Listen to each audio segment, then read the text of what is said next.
სისხლში ჩააწო თითი და ანუ მის გარშემო დახოცეს ბევრი მხედრები და ესეც რო შეეშინებინათ.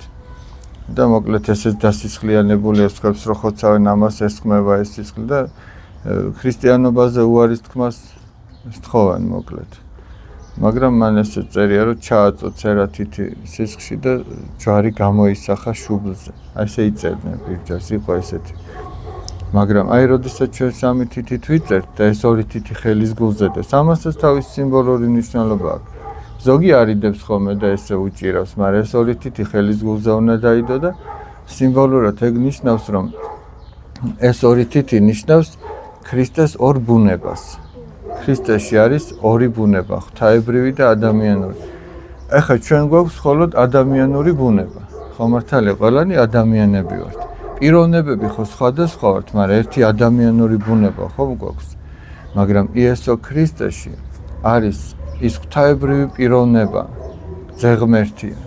პიროვნულად ის ღმერთია, მაგრამ მას აქვს ადამიანური ბუნებაც, ღვთაებრივ ბუნებასთან ერთად და აი ეს ორი ბუნება რატოა ხელის გულზე რომ ღმერთი რომ ადამიანად მოვიდა, ეს მიწას განასახიერებს, რომ ღმერთი მიწაზე მოვიდა ადამიანად. და ეს სამი კიდევ ერთად იმიტომ გვაქვს, რომ ჩვენ გვწამს, რომ მამა ღმერთი, ძე ღმერთი და სული წმინდა ეს სინამდვილეში ერთი ღმერთია.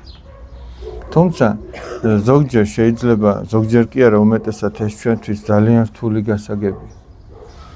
აი მაგალითად პირველ მსოფლიო კრებაზე იყო ერთი ასეთი დიდი წმინდანი, წმინდა სპირიდონ ტრიმიფუნტელი. გაგიგონიათ ეს წმინდანი? იქ იყო ესეთი არასწორი სწავლება, რომ თითქოს ძე ღმერთი არ არის თანამარადიული, თანადიდებული მამა ღმერთის. ეს ცოტა დოგმატური საკითხებია და ჩვენი გონებისთვის ცოტა რთულია, მაგრამ რადგან დასვი შეკითხვა, იმიტომ გპასუხობ. და ამას უნდოდა რომ დაემტკიცებინა ის, რაზეც ახლა ჩვენ ვსაუბრობთ და აიღო აგური. და აგური ახლა თქვენი აზრით აი რისგან შედგება? აგური. ხო, ანუ თიხისგან, წყლისგან და რა ჭირდება აგურს? აი დავუშვათ თიხა და წყალია, მაგრამ იმას კიდე დავუშვათ აი ფორმა გაუკეთეს. გამოწო ცეცხლი, ხო ჭირდება. ხო და ნახე, ამან დაიჭირა ეს აგური ამ წმინდა სპირიდონმა. ხელი მოუჭირა და ქვემოთ წამოვიდა წყალი, ზემოთ წავიდა ცეცხლი და ხელში დარჩა სველი თიხა. და უთხრა რომ აი ნახეთო როგორც აქ არისო სამიო, მაგრამ ეს სინამდვილეში ხო ერთი იყო, არა ერთი აგური იყო, მაგრამ სამი იყო. ნუ დაახლოებითი ანალოგი მოუყვანა, თორე ყოვლადწმინდა სამების ზუსტი ანალოგი ამ სამყაროში არ არსებობს. ანალოგი რას ნიშნავს? ახლა დავუშვათ მე შეიძლება მომეწონა ამ ვაჟკაცის ფეხსაცმელი და ვერ ვნახულობ ესე აღარ მახსოვს რომ უთხრა რომ ისეთი მინდა და გამყიდველი მეუნა, აბა როგორი გინდა, როგორი ვთხოვე რომ მათხოვე და წავიღო და აი ასეთი მინდა ვაჩვენო. ამის ანალოგი მინდა. მაგრამ ახლა არ არსებობს სამყაროში მეორე ღმერთი რომ იმის ანალოგად რამე თქვა. უბრალოდ ადამიანის გონებისთვის რაღაცნაირად გასაგები რომ იყოს. წმინდა სპირიდონმა ასეთი რამ თქვა. ან კიდე ასეთი მაგალითი მოყავთ ხოლმე. მაგალითად მზე ხო ერთია. მზეს ხო თავისი სინათლე აქვს, სხივები ხო აქვს სინათლე, თავისი სითბო ხო აქვს. მზეს აქვს თავისი დისკო, ხო ეს მრგვალი რაც არის. მაგრამ ახლა ჩვენ ხო ვერ ვიტყვით, რადგან სინათლეც აქვს, სითბოც აქვს და თავისი ფორმაც აქვს, დისკო აქვს. ხო ვერ ვიტყვით, რომ სამი მზე არსებობს. მზე ხო ერთია. მაგრამ ეს გამოვლინება სხვადასხვა აქვს იმას, ხო, სხვადასხვანაირად. ხო, და აი დაახლოებით ადამიანის გონება რომ ამას მიხვდეს ასეთ შედარებებს აკეთებენ ხოლმე. ერთი ასეთი შემთხვევა არსებობს. ერთი დიდი წმინდა მამა იყო და ზღვის სანაპიროზე მიდიოდა და შენ რა ქვია სახელი? დავით. აი როგორც შენ ფიქრობ რომ როგორ არის ეს ღმერთი რომ სამია და თან ერთი.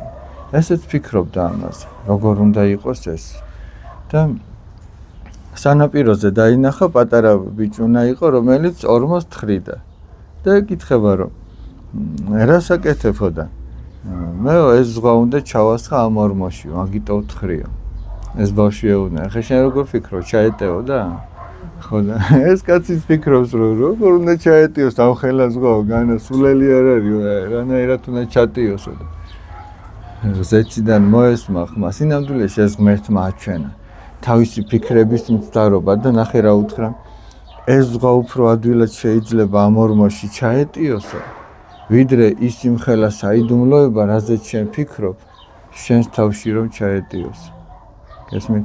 ის ახლა ვერ ჩაეტევა ღმერთი ჩვენს გონებაში. გესმით? ის ძალიან დიდი. ამიტომ ღმერთმა ჩვენ რაც გამოგვიცხადა, ის ვიცით. და არის საკითხები, რასაც რწმენით უნდა მიუდგე და ესე მათემატიკურად ვერ დათვლი და ვერ გაზომავ და ვერ აწონი რაღაცას. აი მაგალითისთვის ვიტყვი. წყლის 3 ბურთულა რომ არსებობდეს. დავუშვათ 1 იწონიდეს 1 გრამს. 3 რამდენს აიწონის? 3 გრამს. ერთად. 3 გრამს, ხო და მე ასეთი რამ გამიგონია, რომ არსებობს ქრისტეს სისხლის 3 ბურთულა. და რასაც თითო იწონის, 3-ვე ერთადაც იმდენს იწონის. ეხლა ამას შენ რაიმე კანონებით ახსნი, ვერ ახსნი. ლოგიკურად 3-ჯერ იმდენს უნდა იწონიდეს, ხო მართალია, მაგრამ ეგ ეგრე არ არის. ასე რომ რწმენის საკითხებში ზუსტად ის მეცნიერებები ვერ ზომავენ, ვერ წონიან ყველაფერს. იმიტომ რომ რწმენის სფერო. ეს აი ამ ფიზიკური რაღაცა შემეცნების მიღმა არის კიდე. არის რაღაცები, რასაც ვერ გაზომავ.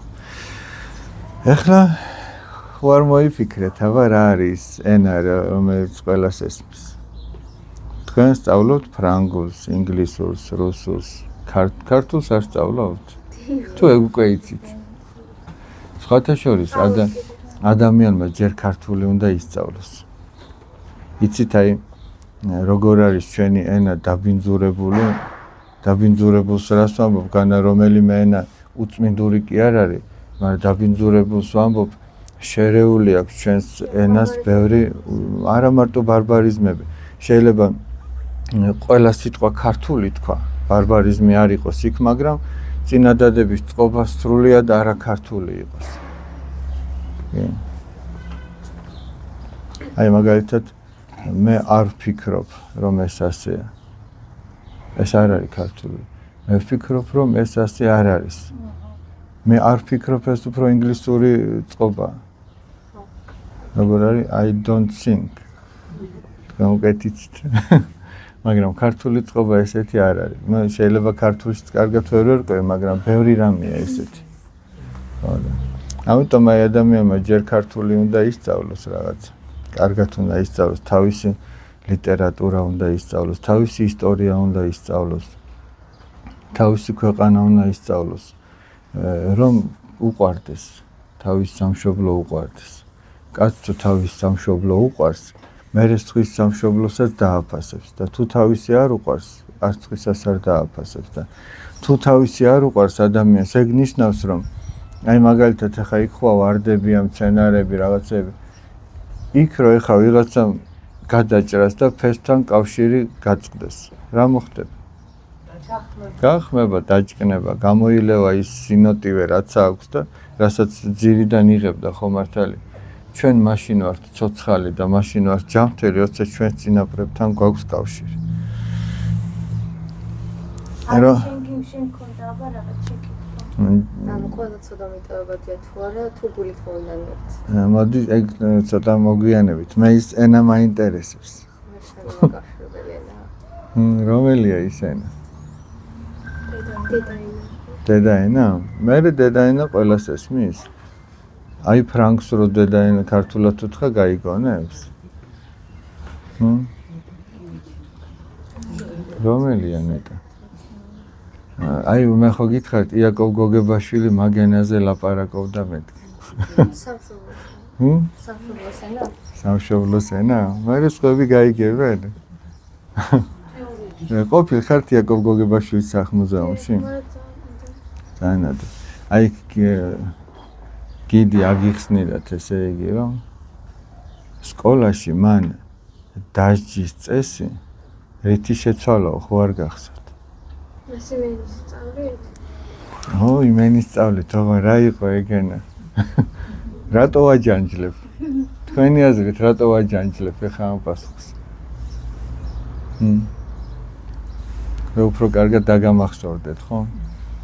ერთხელ ჩვენმა ლექტორმა ჩვენმა ლექტორმა სასულიერო აკადემიაში რო სწავლობდი ძალიან ძვირფასი კაცია ძველ აღთქმას გვასწავლიდა გიორგი გვასალია და ერთხელ გითხრა ნოე ხო გაგიგონიათ ყველას ნოე მამამთავარი ნოე ვის გამოც ღმერთმა ეს სამყარო გადაარჩინა ხო იქიდან წამოვიდა ახალი კაცობრიობა ხო და ეწერა იქ ბიბლიაში წერია რომ ღმერთთან დადიოდა ნოე და გვეკითხება რას ნიშნავსო ეს და რა ვიცი უამრავი ვერსიები ვთქვით აი ამას ნიშნავს იმას და არ გვეუბნება რას ნიშნავს ანუ როგორ განიმარტება და მერე ბოლოს გითხრა და რატო ამბობ ახლა იცი ის ეხლაც ისე მახსოვს აი რომ გააჯანჯელა ცოტა პასუხი მაგითო ხო და როგორც მეც იმისგან ვისწავლე მარტო ის კი არა რას ნიშნავდა ნოე ღმერთთან რომ დადიოდა მე გითხრა რომ ღმერთთან დადიოდა ნოე ნიშნავს რომ ნოეს ყოველთვის ახსოვდა რომ ღმერთი უყურებდა ანუ აი წარმოიდგინე ღვთის წინაშე დადიოდა ნოე ღმერთთან ერთად დადიოდა ნოე აი მაგალითად დაუშვათ პატარა ბავშვს როდის უფრო გაუადვილდება რომ ცუდის რაღაცა გააკეთოს როცა მშობელთან ერთად მიდის თუ როცა მშობლის გარეშე მიდის შობლის გარეშე ანუ ფანჯრის ჩატე ხო უფრო ადვილია როცა დედა მოყვება და მამა გვერდით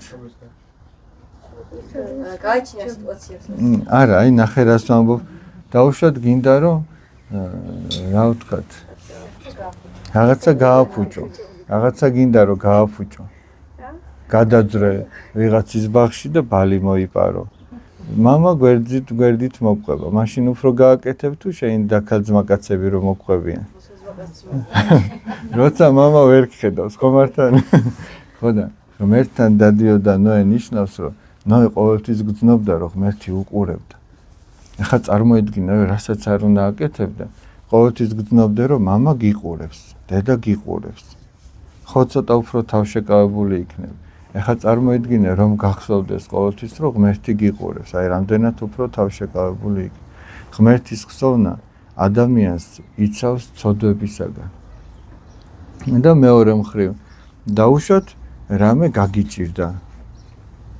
გაგიჭირდა დაუშვათ და ეხლა შენ უიმედობაში უნდა ჩავარდე რაღა მეშველება ის სადღაც დაიკარგე გზას ვერ ხედავ ვერ აგნებ მაგრამ სადღაც დაინახე რომ ვიდეო კამერა გიყურებს და შენ იცი რომ იქიდან შენი მშობელი გიყურებს და იცის რა დღეშიც აღმოჩნდი ხო უკვე იმედი გეძლევა რომ იცი რომ შენ მარტო კი არ ხარ შენ იქიდან გიყურებენ და აუცილებლად მოგძებნიან და გამოგიხსნიან იმ მდგომარეობიდან ხო იმედია ეგ აი მაგალითად მე ბავშვებს უყვები ხოლმე შეიძლება მოსმენილიც გაქვთ მაგრამ კიდევ ერთხელ გავიხსენოთ ეს ძალიან კარგი ამბავია და მნიშვნელოვანი ერთი დაუშვათ თქვენი ტოლი ბავშვი რომელიც პატარაობაში მამას მატარებლით დაყავდა ხოლმე ბებიასთან სოფელში მიყავდა ეხლა რომ წამოიზარდა ისეთი ასაკი ხო დგება რომ უნდა რომ დამოუკიდებლად გააკეთოს რაღაცა ბავშვი და მამას უთხრა რომ მამიო მე უკვე დიდი ბიჭი ვარ რომ გამოყოლა აღარ მინდა ანუ მამა ჩაიყვანდა მატარებლით და უკან ბრუნდებოდა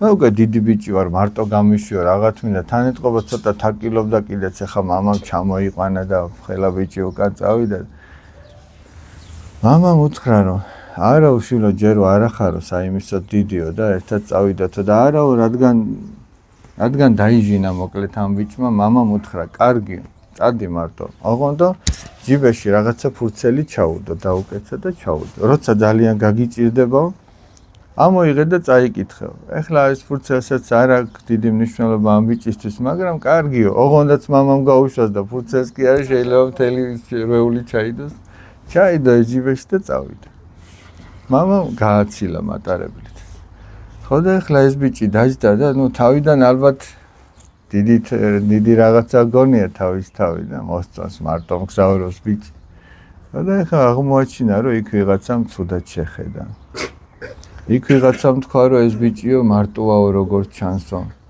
იქ ვიღაც ბიჭებმა რაღაცა დაილაპარაკეს ერთმანეთში თან ამას უყურებენ და ეს ცოტა დაიძაბა რომ ეხლა რა იქ ვიღაც გვერდზე მიუჯდა და ცოტა შეავიწრო შეაწუხეს და ახლა ფიქრობს ნეტა მამა ჩემთან ერთად იყოს რა მინდო და რა ძალა მაგა და უკვე ძალიან რომ გაუჭირდა არა უკვე აი აღარ იცის რა ჩიხში აღმოჩნდა. მერე გაახსენდა მამამ რო უთხრა, აი მაშინ ამოიღე როცა გაგიჭირდებაო. ამოიღო ეს ფურცელი და აქ წერია რომ შვილო მე ბოლო ვაგონში ვზივარო. რა მოვიდოდა ამბიც? ხო გაეხარდებოდა. ხო განათდებოდა იქაურობა. ხოდა აი ეგ არის სწორედ ღმერთის იმედი. როდესაც ამ ბიჭმა არ იცოდა რომ მამა ბოლო ვაგონში იჯდა, მამა ხო მაინც იქ იჯდა. მაგრამ ამა რო არ იცოდა იმედი ხო არ ქონდა მამის. ჩვენ როდესაც არ გვახსოვს რომ ღმერთი გვიყურებს, არადა ის ყოველთვის გვიყურებს და ერთი წამით არ გვტოვებს. ჩვენ შეიძლება იმედი დავკარგოთ, ვაიმე ხა რაღა გვეშველება. მაგრამ როდესაც გახსოვს რომ ღმერთი შენთან არის და ყოველთვის გიყურებს და არასოდეს მიგატოვებს, მაშინ იმედიანად და რა გამოდის? ღმერთთან დადიოდა ნოე ნიშნავს რომ მას ყოველთვის ახსოვდა რომ ღმერთი უყურებდა და თუ ეგ ყოველთვის ახსოვს ადამიანს, ჭირშიც იმედიანად არის და აი ცოდვის ჩადენის გზაზე კიდე თავშეკავებულია. აი რამხელა სიმდიდრეს ანიჭებს ადამიანს ღმერთის ხსოვნა. ხოდა აი გითხრა მე ამ კაცმა. ხოდა აი მაგალითად ვინმე რომ დააშავე რაღაც და ძალიან რომ დაგსაჯოს გისაყვედუროს მოგეწონება. ვის მოეწონება? იაკობ გოგებაშვილმა ასეთი რამ გააკეთა. იქ სკოლაში არსებობდა გამათრახება, დაასჯა ძალიან მკაცრად. სურათიც არის. ორი საწევაზე ხო აღარ არის ლაპარაკი. მაგიდაზე დააწვენენ და ამათრახებდნენ. ლუკას სახარება გინახიათ ფილმი როა ლუკას სახარება გოდერძი ჩოხელის. აი ძალიან კარგი ფილმია უყურეთ იქ როგორ ურტყავენ ფეხებში. ხოდა იაკობ გოგებაშვილმა ეს შეცვალაო მამაშვილური დარიგებით. იქ სურათიც არის თუ დააკვირდით მუზეუმში იაკობ გოგებაშვილის სახლ-მუზეუმში მაგიდაზე როგორ უწევთ ბავშვი და როგორ ამათრახებენ. ხოდა რა დროს უფრო გადაეჩვევი შენ ცუდ საქციელს როცა ესე გამათრახებენ თუ როცა ცუდი საქციელის შემდეგ ადამიანი დაგანახებს რომ აი როგორ უყვარხარ. იმის სიყვარულის გამო უფრო ვეღარ გააკეთებ. რომ შენ იცი რომ უყვარხარ და შენ გულს ადგენ. ვიდრე იმის გამო რომ შენ დაგსაჯეს. აი სიყვარული უფრო ძლიერი. ხოდა ის ენა რომელიც ყველას ესმის, ეგ არის სიყვარულის ენა. სიყვარულით რო ეტყვა. ესმით აი ეგ ყველა ეროვნების ადამიანს ესმის, სიყვარულით ნათქვამი. მაგრამ უსიყვარულით ნათქვამი შეიძლება ადამიანმა შენს ენაზე გითხრას ქართულად, მაგრამ ვერ გაუძლო. მაგრამ სიყვარულით ეტყვა. სიყვარულით ნათქვამს ყველა გაგიგებს. ოღონდ თან უნდა გიყვარდეს, მარტო ლამაზი სიტყვების გამო კი არა. მინდა პაისი ათონელი ასეთ რამეს ამბობს, რომ ესე იგი თუ ერთ ადამიანს მეორე უყვარს, რომც არაფერი არ თქვას. შინაგანად, აი ტელეფონზე ხო რომ მესიჯი რო იგზავნება რა? შინაგანად ჩემი გული შენ გიგზავნის იმ შეტყობინებას და შენ ხვდები რომ უყვარხარ. ესმის აი ორი ადამიანი გვერდი გვერდზის და პირიქითაც არის. თუ მე შენს მიმართ ცუდი განწყობა მაქვს, ესეც რომც არ თქვა და მე სახეზე ღიმილი მქონდეს, მაინც შენ გძნობ რომ მე შენ არ მიყვარხარ. ესმით აი შინაგან ისე რომ ადამიანს კი ვერ მოატყუებ ეს მარტო ლამაზი სიტყვებით. წმინდა პაისი ათონელთან მივიდა, სხვათა შორის ეხლა ეს ფილმი რო გადაიღეს, უყურებთ ხოლმე? ძალიან კარგი ფილმია წმინდა პაისი ათონელზე, ქართულადაც ითარგმნება. პირველ სეზონში თუ არ ვწდები 8 თუ 9 სერია და ეხლა მეორე სეზონიც ითარგმნება. ეს არის ამ ბერის შესახებ ფილმი და აი ფაქტიურად სახარების ქადაგება. ძალიან მნიშვნელოვანია, ისეთი არის შეგიყვარდება, არ არსებობს. დიდიედან პატარამდე ყველას უყვარს ეს ფილმი, ვინც ნახულობს. ჩემი პატარა 3 წლისა გვყავს და ესე გაფაცწევით უყურებს ხოლმე, თვალს ვერ მოაცილებს. ერთხელ ღამისთევიდან მივედით ესე იგი, ეხა ამაღლებას ღამისთევა გქონდა. სახში რომ მივედით, ეხა წარმოედგინე შუაღამია, დილის ეს ხდებოდა რომ დავასრულეთ. ხოდა თვალები ეჭკიტა არ დაუძინი ერთი წამი. ხოდა ნახეთ შეხეთ, ხოდა ის რას ამბობ, რატომ ამბობ რომ ესე იგი გავიხსენო რასთან დაკავშირებით მოვიყვანე. რაზე ვლაპარაკობდით? აი სიათონელი. ხო, აი სიათონელთან მივიდნენ ადამიანები, რომ ჩვენ გვინდა რომ ბავშვთა სახლი გავაკეთოთ. მე და წმინდა პაისი ეუბნება, რომ თქვენო გიყვართო ბავშვებიო, თუ ბავშვები არ გიყვართო, მაგ საქმეს ხელი არ მოკიდოთ. და იქ იყო ერთ-ერთი ექიმი, რომელიც მომდა, დიახო, მამაო, ნამდვილად ეგრეაო, ერთხელო ჩვენ ვიყავითო ბავშვთა სახლში. და ყველა მივიდა, ყველა უღიმოდა ამ ბავშვებს და იმ ბავშვებიდან ამბობდნენ, რომ აი ესო ერთ კაცზე ამბობდნენ, ამას არ უყვარვართ ჩვენ. მეორეზე ამბობდნენ, ესო გასართობად მოვიდა ჩვენთან. მესამეზე ამბობდნენ, აი ამას ნამდვილად უყვარვართ. არა და ყველა უღიმოდა ამ ბავშვებს, ყველა ეთამაშებოდა, მაგრამ ის ბავშვები შინაგანად გრძნობდნენ, რომ ვის მართლა უყვარდა და ვინ გასართობად იყო და ვის საერთოდ არ უყვარდა. ამიტომ მეუბნება, თუ არ გიყვართ, ნუ გააკეთებთ მაგ საქმეს. ამას იცი რატო ამბობ, ჩვენ მარტო ლამაზი სიტყვებით კი არ შევაყვარებთ ერთმანეთს თავს. არამედ ჩვენ შინაგანად უნდა სწორი დამოკიდებულება გქონდეს ერთმანეთის მიმართ. სწორი დამოკიდებულება იცი როდის გვექნება? როცა თითოეული ადამიანის ადგილზე ჩვენს თავს დავაყენებთ. აი ძალიან მნიშვნელოვანი რამე. აი დავუშვათ ვიღაცა დავუშვათ ყვირის. და შენ თუ იტყვი რომ ეს რა მყვირალა ბავშვია, ახმაურიანი ბავშვი. ეგ ნიშნავს რომ შენ არასწორი დამოკიდებულება გაქვს. ეხლა ვის ახარებს რომ იდგეს და მრისხანებდეს და ყვიროდეს. ახლა ჩვენ რომელიმე რო ეგეთ მდგომარეობაში ვიყოთ, მოგვეწონება, ხო არ მოგვეწონება. ამიტომ ჩვენ უნდა ვიფიქროთ რომ რა იცი, რა განსაცდელი აქვს, რა უჭირს რომ ესეთ მდგომარეობამდე მივიდე. რატო ყვირის ესე, რამ გააბრაზა ესე ძალიან, ხო მართალია. შენი ესე იგი გაბრაზებულ ადამიანს მიხვიდე და აქეთ კიდე შენც უყვირო, ეგ უკვე არასწორი. შენ თუ მიხვალ და იმას თბილი სიტყვით დაამშვიდებ, აი იქნება ის სიყვარულის ენა, რაზეც ვლაპარაკობთ. იმიტომ რომ ჩვენ როდესაც ესეთ მდგომარეობაში ვართ, ჩვენც ხო გვინდა რომ ვიღაცა მოვიდეს, მოგეფეროს, დაგამშვიდოს, თბილი სიტყვა გითხრას. თუ გირჩევნია რომ აიღოს ჯოხი და იმით იქცემოს, ხო არ გირჩევნია. თუმცა ის ადვილია. შენც რო გაუბრას და ეგ ადვილია. მაგრამ რთულია რომ შენც მოეფერო და სიყვარულით მოიქცე. აი მაგალითად ეხლა ეს კარები ხო ღია, ზოგჯერ ხო დახურო დაკეტილი დაგხვდება. დავუშვათ გაქვს 100 გასაღები. აი დავუშვათ ვინც ამას თვალყურს ადევნებს, შენეუბნები რომ იქნება გამიღო ეს კარები რა. და მან გითხრას რომ მე არ ამცალია და აი აქ არის ყველაფრის გასაღები თუ რამე შენობაა და მოგიტანოს და 1-30 გასაღები დაგიდოს. და აქ იქნება და მოძებნი. რა გჭირდება ამ დროს? რო გააღო.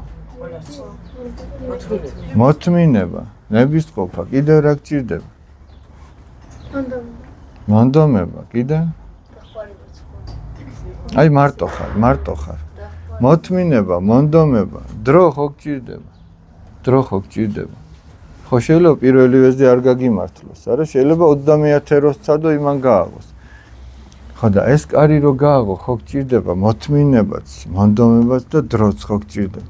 ადამიანთან ურთიერთობაც ეგ არის და ეგ ძალიან მნიშვნელოვანია. უნდა მოინდომო ჯერ რომ მისი გულის კარი გააღო და მერე მოითმინო. დავუშვათ ამ მიდგომამ არ გაჭრა. კი არ უნდა თქვა რომ ეს არ ვარგა. დავუშვათ პირველივე გასაღებმა არ გააღო და რა უნდა თქვა ეს კარები არ ვარგა? გადააგდო კარები? გატეხო და შეანგრიო და ესე შეხვიდე? თუ უნდა თქვა რომ ეთყობა ეს გასაღები ამისთვის არ არის, ხო კეთილგონიერება ეგ იქნება, არა? ეთყობა ეს გასაღები ამას არ აღებს, გადადო. მერე მეორე აიღო, მერე მესამე, მერე 27. გესმით რაზე ელაპარაკე? ადამიანისთან ურთიერთობაც ეგრე. არ გაჭრა რაღაცა ამ მიდგომამ, მერე სხვანაირი უნდა სცადო, მაგრამ მაგას მოთმინება ჭირდება. ეგ მოთმინება ადვილი არ არის. ეგ მოთმინება არის სწორედ ის მოწამეობის გზა, ესე იგი შენი საკუთარი თავის უარყოფის გზა. შენ თუ სადღაც ყელში ამოგივა, უკვე საქმეს აფუჭებ. ამიტომ ნახეთ უფალი როგორ ამბობს, ვინც ბოლომდე მოითმეს, ის ცხონდება, ის გადარჩება. ანუ ვინც ბოლომდე მოითმეს, 21 გასაღებამდე მოითმეს, ის გააღებს, ხო მართალია? ვინც 29-მდე მოითმეს, ის შეიძლება ვერ გადარჩეს, იმიტომ რომ იქნება 30. ხო გესმით არა? ამიტომ ბოლომდე უნდა მოითმინო, ბოლო გასაღებიც მოარგო და იქ უეჭველად გაიღებ. და ადამიანთან ურთიერთობაც ესე გამო. ეგ არის სიყვარულის გზა, ესე იგი და სიყვარულის ენა და მაგას ჭირდება მოთმინება. მაგას მონდომება ჭირდება, დრო ჭირდება. ხო. ზოგჯერ აი დაუშვათ შეცდომები ახლა ჩვენც მოგდის, მშობლებსაც მოვდის. შეიძლება თქვენ მშობლებსაც მოვდის, მეც მომდის შემიშვილების მიმართ. აი მაგალითად ყოფილა შემთხვევა, რომ რაღაცა ცუდი საქციელი შევატყეთ შემშვილს. ეხლა რომელ მშობელს თუ ხარია შვილს რო ცუდ საქციელს შეატყოს, იცი როგორ წუხს მშობელი ამის გამო. ძალიან წუხს ესე იგი მშობელი შვილის შეცდომების გამო და ძალიან დათრგუნულია, ძალიან დამწუხრებულია და ზოგჯერ ვერ ითმეს და შეიძლება შვილს უხეშად რაღაცა უთხრას. მე მოსვლია ესე რა ჩემი შვილისთვის რაღაცა უხეშად მithქვია, რაღაცა უკმეხად მithქვია. ეგ სიყვარულის ენა არ არის. სიყვარულის ენა რა დროს იქნებოდა, იცით? მე რომ შვიდად დამჯდარიყავი და ამეხსნა.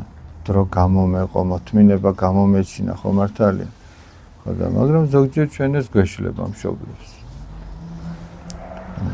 თუმცა ეს სწორი იქნებოდა, რომ უფრო მეტი დრო გამოუყო ადამიანს.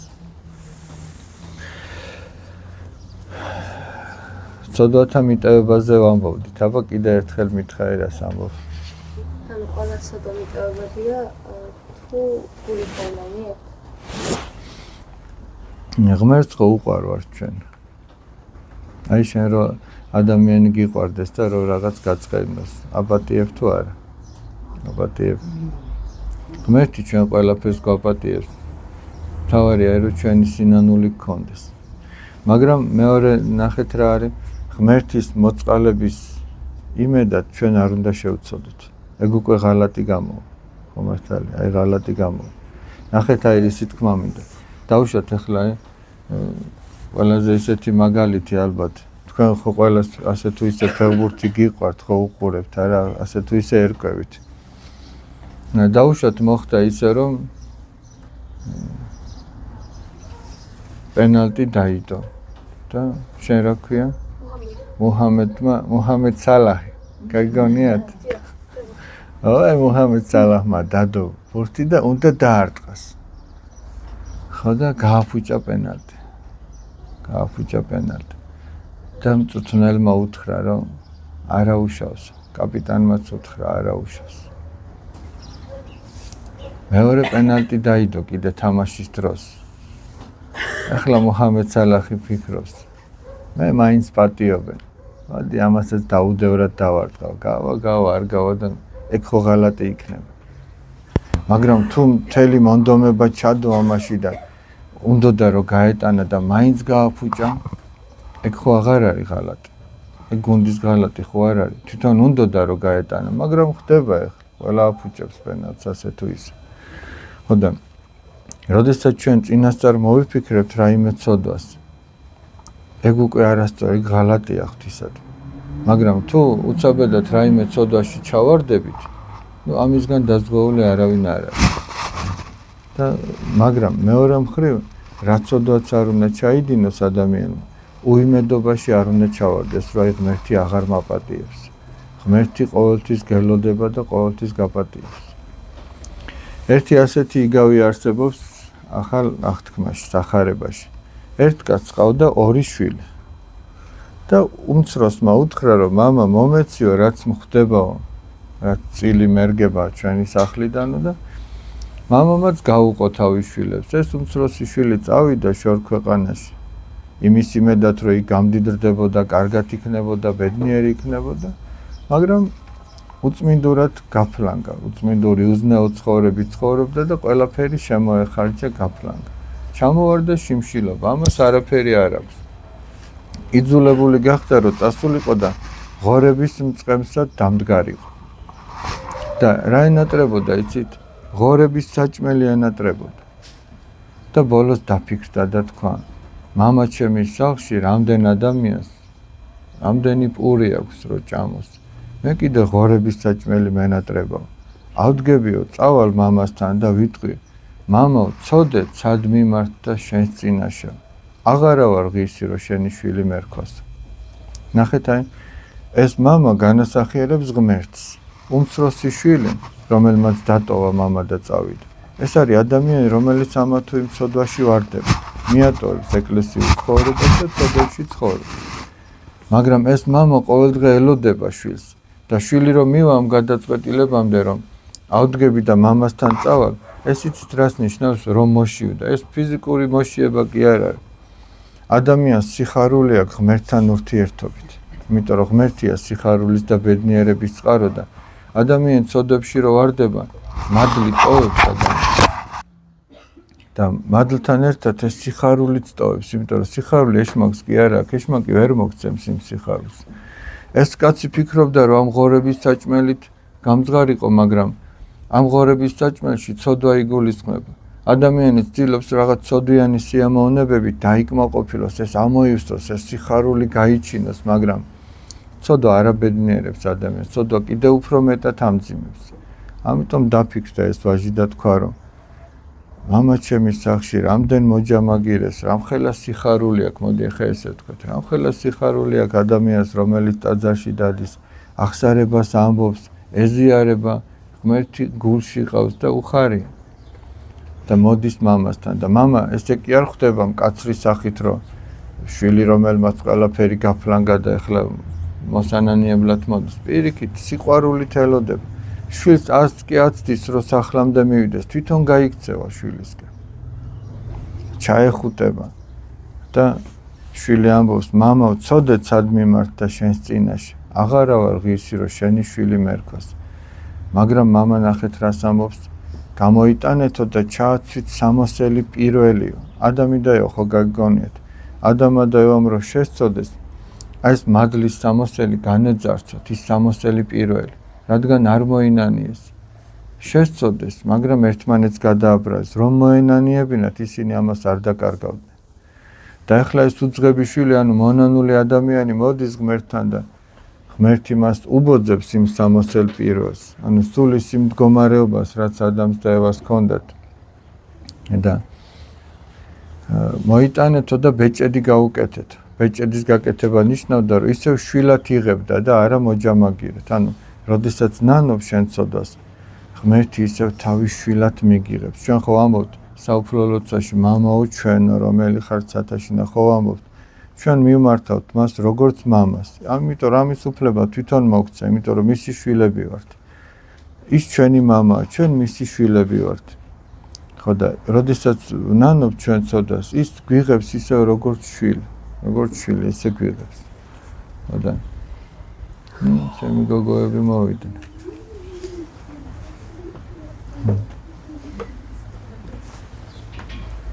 ესე რომ თქვენ ამბობთ ხოლმე აღსარებას, ეზიარებით ხოლმე. ძალიან მნიშვნელოვანია ადამიანმა რომ აღსარება თქვას. აღსარების თქმა სისუსტე კი არ არის ბავშვებო. პირიქით, როდესაც ამბობ, მე ეს დავაშავე, ჩემი ბრალია, მაპატიე ღმერთო, ეს ადამიანს სიხარულს ანიჭებს. უცოდველი არავინ არ არის. ეხლა წარმოიდგინეთ, აი რამდენი კვირის წინ დაიბანე ხელები. ხო გაგეცინა, დღეს ხო დაიბანე. მართლაც რამდენიმე კვირის წინ რო დაგებანა, რა დღეში გექნებოდა? ეკათკათა ხელები, რა დღეში იქნებოდა? კაი ჭუჭყიანი იქნებოდა. სულიც ეგრე. სულს თუ რამდენიმე კვირის წინ იტყვი აღსარებას და კარგახანი აღარ იტყვი, ბინძურდება სული. და მერე რა შივლინდება, იცით? ვიღაცა ცუდ სიტყვას იტყვის, ვიღაც მოიტყუება, ვიღაცა შეშურდება, ვიღაცას დაენანება, ვიღაცა ამპარტავნულად იტყვის, იცით, მე ესა და ეს შევძელი, ეს გავაკეთე. აი ეს უკვე დაბინძურებული სულის გამოვლინებაა ხოლმე. ამიტომ როდესაც ადამიანი აღსარებას ხშირად ამბობს, ნიშნავს, რომ ხშირად იბანს, იწმენს თავის სულს. და ის სხვაგვარად იქცევა, სხვაგვარი ადამიანი. თუ ყოველდღიურად დაიბან ხელებს, უფრო სუფთა იქნება. კიდე რა ვთქვათ? და ხوار დავღალე. გადაგღალეთ. არა, მე არ დავიღალე. არა, წირვა ღამე გქონდა და მოვასწარით დასვენება. აბა თუ რამე შეკითხვები გაქვთ, ვისაუბროთ. მე არ მეზარება. უბრალოდ მე იმაზე მინდა ვისაუბრო, რაც თქვენ გაინტერესებთ.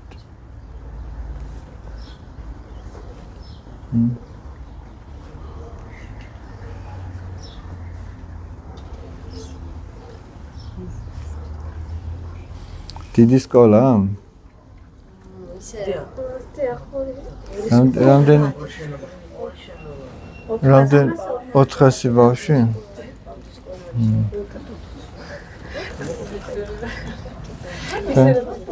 თქვენ შენობა გაზომეთ უკვე რამდენზეა? აიცადე ერთი წუთი დამელოდეთ. ნიკო, მოდი იყოს ეგ. მოდი ერთი წუთი.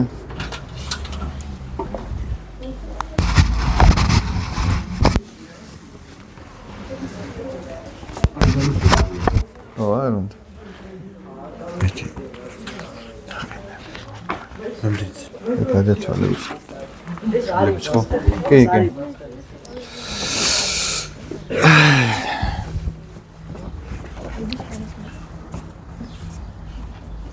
რა ხდება აქ? გინახიათ? რამე გეცნობათ? აბა რა? ეს რა არის? ბაბილონის არის და ინტუაშენებენ რომ დამთხოვნა მერთან თავის გოდოლი. ხო, თავის გოდოლი. ბაბილონის გოდოლი, ხო? გამოიგონა სხვადასხვა. მაგრამ მე ენები შევცვალა. ენები შეურია. ესე იგი, აი თქვენი სკოლა არ იარსებებდა, ეს რო არ ყოფილიყო. ბაბილონის გოდოლი რო არ ყოფილიყო. თქვენი სკოლა პოლიგლოტი არ იქნებოდა. საჭიროება არ იქნებოდა. თვითონ ბაბილონი ენების შერევას ნიშნავს. მერე დაერქვა მაგას ბაბილონის გოდოლი, თორე ეს გოდოლი შენდებოდა შინყარის ველზე. შინყარის ველი იყო ასეთი, იქ შენდებოდა ეს გოდოლი და რადგან მათი წამოწყება არასწორი იყო, ამიტომაც ღმერთმა ენები შეურია. მანამდე ყველა ერთ ენაზე ლაპარაკობდა. აქ არის ორი პატარა ამბავი. ეხა ეს ჩვენთან რამდენად ახლოს არის, მე ამის საჩვენებლად მინდა ორი პატარა ამბავი მოგიყვეთ. ესე იგი, აი ამ ნახატში, სადაც ქვიშაში თამაშობენ ბავშვები, აქ რა ხდება ეხლა? იყო ერთი პატარა სოფელი, სადაც ბავშვები ერთად თამაშობდნენ. ერთ ბურთით თამაშობდნენ. დაუშვათ იქ ვიღაც დაჭერობანას თამაშობდა, ვიღაც ქვიშაში სახლებს აგებდა, ხიდებს აკეთებდა. აი ამ სამმა ბავშვმაც დავითმა, გოგამ და ერეკლემ გადაწყვიტეს, რომ მოდი ქვიშაში ავაშენოთო, აი დავითმა თქვა, მოდი ისეთი დიდი კოშკი ავაშენოთო, რომ მეზობლებმა ყველამ თქვას, რომ ნახე რა მაგარი ბავშვები არიანო, ყველაზე დიდი კოშკი ამათ ააშენესო. დაიწყეს შენება. უკვე ნახევრამდე რომ მივიდნენ. ეხლა ეს ერეკლე ეკითხება, რომ მაგრამ როგორ გაიგებენო ჩვენი თანასოფლელები, რომ ჩვენ ავაშენეთ, აბა რა შეეტყობა ქვიშის კოშკი იქნება ეგეთი რამდენია. მოდიო მაშინო ფურცელზე დავაწეროთ სახელებიო, რომ ეს დავითმა მოგამ და ერეკლემ ააშენეს და გამოვაკრათ ესე მაღლა. დავითმა თქვა, კიო დავაწეროთ, კარგი აზრია, ოღონდ ჩემი სახელიო ყველაზე დიდად უნდა ეწეროს ჩვენ სამიდან. რატო ეკითხებიან? იმიტომ რომ ჩემი იდეა იყო, მე მოვიფიქრე. იო, მაგრამ შენ ჩვენს გარეშე ხო ვერ გააკეთებდიო, ყველასი თანაბრად უნდა იყოს. მაგრამ იჩხუბეს იკამათეს, როგორც იქნა დაითანხმეს, რომ ყველასი თანაბრად იყოს. ოღონდ პირველი ჩემი დავწერო. მაინც პირველობა უნდა, ესე იგი და თან ახლა საქმე რაშია, რომ ვიღაცის რო პირველი უნდა დაწერო. კაი შუაში კიდე არავისა, მაგრამ ბოლოში არავის არ უნდა. ამიტომ ვერ მორიგდნენ. ბოლოს დაანგრიეს ეს თავისი აშენებული კოშკი მიწამზე და ესე გაბრაზებულები, გაბროსხულები, გაბუტულები წავიდნენ სახლებში. მეზობლები კი ამბობდნენ. ახეთო, ამ ყველამ რაღაცა გააკეთაო და ამათ ვერაფერი ვერ ააშენეს. იმიტომ რომ ესენი ამპარტავნები არიან. ანუ ყველა თავის თავზე ფიქრობს, ეგოისტები არიან, მე ვიყო, ყველაზე დიდი მე გავაკეთე ეს. ამავე სოფელში ცხოვრობდნენ კიდევ პატარა 3 ბავშვი. ეს არის ელენე, ეს არის ნიკოლოზი და გიორგი. მათ ერთხელ დაინახეს, რომ ეს კაცი ვაჟაპაპა ეს კაცი. ხო გეცნობათ ვაჟაპაპა იქ თბილისში არ დაგინახიათ? არა ისე გეხმარება. ეს ვაჟაპაპა ესე იგი რაღაცას უტრიალებს თავის სახლთან. ელენე ხართ რომელიმე? გიორგი? ნიკოლოზი, აბა რომელია? შენ ახლა ხო და ხო გახსოვს ეს ამბები რაც მოხდა მაშინ? შეიძლება აღარ გახსოვს. რომელ კლასში ხარ? მე-7 ხო და ეკერი მე-3 კლასში რო იყავით ეგ ამბები. ხო და თქვენ ხო გახსოვთ რომ დაინახეთ ვაჟაპაპა რო თავის ბაღში რაღაცებს უტრიალებდა. ფიქრობენ ეს ბავშვები ნეტა რა უჭირს ამ კაცს, რაღაცა უჭირსო. მივიდნენ და ნახეს რომ კედელი აქვს ღობესთან ჩამოგრეული, მოკლედ ბაღის პირზე და იციან რომ ვაჟაპაპას შვილები და შვილიშვილები სოფელში არ ყავს, წასულები არიან და მოდიო ჩვენ მივეხმაროთ, ეთყობა აშენება უნდათო და უნდაო. მივიდნენ და ეუბნებიან ვაჟაპაპა ჩვენ მოგეხმარებითო, მოდი კედლის აშენება გინდაო? კიო შვილო, კედლის აშენება მინდაო, მაგრამ თქვენ რა უნდა მომეხმაროთ, თქვენ უნდა მომეხმაროთ, თან ეღიმება ვაჟაპაპას. გახსოვს ნიკოლოზ ვაჟაპაპა რო იღიმებოდა? და კიო პაპიო ძალა ერთობაშიაო, გავაკეთებთ ერთადო ბავშვები ეუბნებიან და კარგიო პაპა მოთხრა. მართლაც აი ზოგს წყალი მოჰქონდა, ზოგს ესე იგი ქვა მოჰქონდა. ვაჟაპაპა კიდე ნიკოლოზ თან ასწავლიდა აგური ესე უნდა დადო იმათ, ცემენტი აურია და ასწავლიდა. მოკლედ კარგა გვიანობამდე რო იშრომეს, კედელიც აღიმართა. და ეს კაცი მერე სადაც არ უნდა წასულიყო სოფელში, იქ ქორწილი იქნებოდა, იქ დაბადების დღე იქნებოდა, იქ ქელეხი იქნებოდა, მიცვალებული სუფრა. ყველგან ამბობდა რომ რა კარგი ბავშვები არიანო, მარტო კი არ დამტოვე, შუაღამემდე ჩემთან ერთად შრომობდნენო და აი ესეთი კედელი ამაშენებინეს. ხო და ეხა ეს კაცი მადლიერებით ამბობდა, იმიტომ რომ რაღაცას რო გაგიკეთებენ, ხო მადლიერი უნდა იყო. შენ თუ სხვას გაუკეთებ, ეგ არ უნდა თქვა, მაგრამ შენ თუ ვინმე სიკეთეს გაგიკეთებს, აუცილებლად უნდა თქვა და ყველგან ამბობდა. თუმცა ეხა მოდი შევადაროთ. ამ ბავშვების კედლის მაშენებელი ბავშვების მიზანი ხო არ იყო რომ ყველგან თქმულიყო მათი სახელი. ხო არ იყო. მაგრამ საბოლოო ჯამში ყველგან მათი სახელი ითქმებოდა კარგად. იმ კოშკის მაშენებელი ბავშვები ფიქრობდნენ რომ ყველგან ჩვენ სახელს იტყვიან რამაგრები არიან, მაგრამ ყველგან სადაც ამბობდნენ, ცუდად ამბობდნენ, რა ეთქობა ეს ბავშვები ძალიან ამაყები არიან, ვერ დაასრულეს.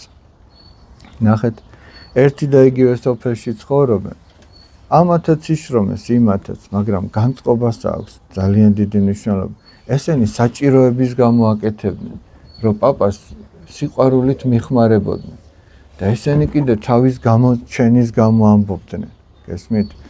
და თუ კაცი იმის გამო აკეთებს რაღაცას, რომ თავი გამოიჩინოს, შეიძლება გაუფუძდეს საქმე. სიტყვაზე ვამბობ, დაუშვათ სკოლის ეზოში დაინახე, რომ რომელიღაცა ბავშვი დაუშვათ მშიერია. იცი რომ იმ დღეს არაფერი უჭამია. და შენ წახვედი ახლა სატრაპეზოში თუ სამზარეულოში სატრაპეზო, საეკლესიო ენაზე ესე. იყიდე ხაჭაპური და შენ მიგაქ ეს ხაჭაპური იმის გამო რომ ესე იგი დაგინახონ ბავშვებმა რომ ნახე რა ქვია შენ? ანა როგორი მოწყალე გოგოა რომ აი ნახე როგორ და შეიძლება მიდიხარ და სადღაც ფეხი წამოკრა და გუბეში ჩავარდე ეს ხაჭაპური ჩაგივარდე შიგ და ვიღაც ვერაფერი გააკეთე. ანუ განწყობა თუ ცუდია, მაგრამ შენ თუ განწყობა ის გაქვს რომ მოდი მივიდე მივეხმარო, მშიერი დავაპურო და სულაც არ გინდა ვინმე დაგინახოს. ისე ჩუმად გინდა გააკეთო რომ ხოლოდ იმან გაიგოს ვისაც მეუტანე. ან თუ ისიც არ გაიგებს და ჩუმად ჩაუდებ ჩანთაში, ხომით უკეთეს. შენ თუ ამას შეძლებ და ესეთი განწყობით გააკეთებ, აი ეს იქნება სიკეთე.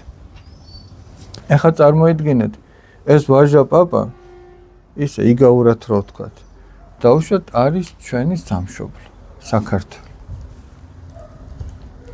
ჩვენ თუ გვინდა რომ ჩვენ სამშობლოს დავეხმაროთ, არა ამ ბავშვებმა ხო ის რომ ეს გადადეს თავის სათამაშოები განამათ რა თამაში არ უნდათ გადადეს თავის სათამაშოები მაგრამ დაეხმარნენ განწყობა სწორი იყო ჩვენ თუ საქართველოს გვინდა ესე დავეხმაროთ როგორც ეს ბიჭები რომ გამოვიჩინოთ რომ ეს ჩვენ გავაკეთეთ იქიდან არაფერი არ გამოვა მაგრამ თუ სწორი განწყობა გვაქვს გამოადა აი თავში რომ ჩვენს წინაპრებზე ვლაპარაკობთ იმათ განწყობა ზუსტად ეგეთი ქონდათ რომ თავისი თავი უკან გადაეწიათ და რაც სამშობლოს ჭირდებოდა ის გაეკეთებინათ აი მაგალითისთვის ვიტყვი წმინდა იოთამ ზედგენიძე გაგიგონიათ წმინდა იოთამ ზედგენიძე მან საქართველოსთვის და მეფესთვის მეფე გიორგისთვის თავი გაწირა იცოდა რომ შეთქმულება მზადდებოდა მეფე უნდა მოეკლათ და მეფეს თხოვა რომ ამაღამოს შენს საწოლში მე ჩამაწვინა ხო იცით აი რა საოცარი ამბავი ხო და მაგრამ იმისთვის გააკეთა რომ თავის სამშობლოს მეფე ჰყოლოდა მეფე არ დაეკარგა იმიტომ რომ მეფის არსებობა ნიშნავდა რომ ქვეყანაში მშვიდობა იქნებოდა ხო და მაგის გულისთვის თავი გაწირა და მის სახელს ჩვენი ერი არასოდეს არ დაივიწყეს თუმცა მას იმის გამო კი არ გაუკეთებია რომ მე ხვალდაზე ჩემზე ილაპარაკონ მან იმის გამო გააკეთა რომ თავის სამშობლოში მშვიდობა ყოფილიყო ეგეთი ამბებია ჩემო ძვირფასებო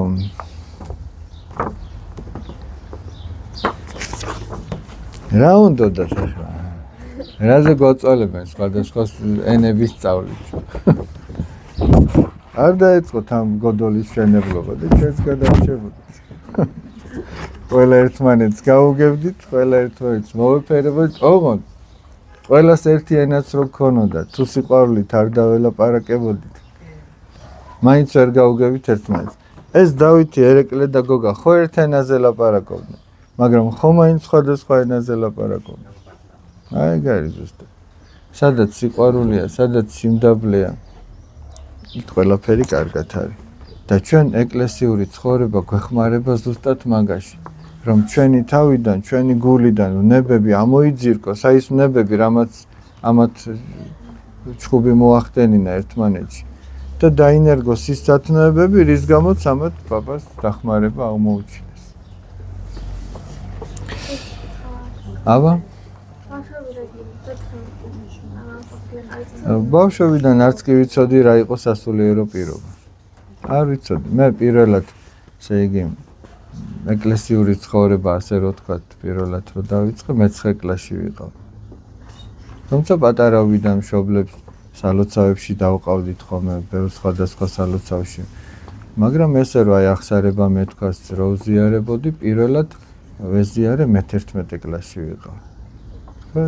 იმიტომ რომ ჩვენ დროს მაშინ ესე არ იყო რომ აი დაუშვათ ეს შესაძლებლობა გქონოდა სასულიერო პირები ძალიან ცოტა იყო ახლა მადლობა ღმერთს არის ამის შესაძლებლობა შეგიძლიათ თქვენ უამრავ სასულიერო პირს მოусმინოთ წიგნებია ძალიან ბევრი სასულიერო თემაზე გამოსული იცით აი სახში მორწმუნე ადამიანებს სახარებაც კი არ ქონდათ ხოლმე დაბეჭდილი ჩემს პატარაობაში კი არ ვამბობ კიდე უფრო ცოტა ადრე ხელით იწერდნენ ხოლმე რომ მე ეს წასაკითხად ქონოდათ ასე წვალობდნენ და დღეს ნაირ-ნაირი ყდით არის გამოსული და უამრავი საეკლესიო ლიტერატურა არის უამრავი წიგნი და თქვენ უფრო მეტი შესაძლებლობა გაქვთ ესე იგი შეგიძლიათ ეს გამოიყენოთ მაგრამ პატარაობიდან არ ვფიქრობდი ეს სასულიერო პირობაზე მაგრამ პატარაობიდან ვფიქრობდი იმაზე რომ ადამიანს ხო სული და სხეული აქვს ხო მართალია ჩვენ სულიც ხო გვაქვს და სხეულიც მე ვფიქრობდი რომ ორივე ჯანმრთელი და მოწესრიგებული მქონოდა ეკლესიურადაც ცხოვრობდი და თან ფიზიკურადაც ვარჯიშობდი ეხლა ვარჯიშობ ხოლმე არ დაგიმალავთ ვარჯიშობ ხოლმე რომ ცოტა ფორმაში ვიყო არ ჯობია ფორმაში რო იყო ცოტა ოჩაღად რო გამოიყურებოდი ხო ჯობია ამიტომ უნდა ივარჯიშოთ, ფიზიკურადაც უნდა ივარჯიშოთ. აი ყოველ დილით, ყოველ საღამოს ცოტ-ცოტა რო აკეთოთ ის ვარჯიშები. შეიძლება სპორტსმენები არ ხართ. მაგრამ სპორტი მარტო იმისთვის კი არა, სადღაც გაიმარჯვო და медаლი ჩამოკიდო. სპორტი იმისთვის არის, რომ შენ ჯანსაღი ცხოვრებაც გქონდეს. ეხლა მაგიტო ვაშენებთ იქ დარბაზი, რომ მე შეგიყვანთ დაგათვალიერებინებთ სპორტული დარბაზი შენდება, სადაც გვინდა რომ წრეები გავაკეთოთ სხვადასხვა სახეობის სპორტის სახეობის, რომ ბავშვები ჯანსაღები გაიზარდონ. კარგი, დავამთავროთ, თორე ცოდონი არიან, ეგეც დადნება.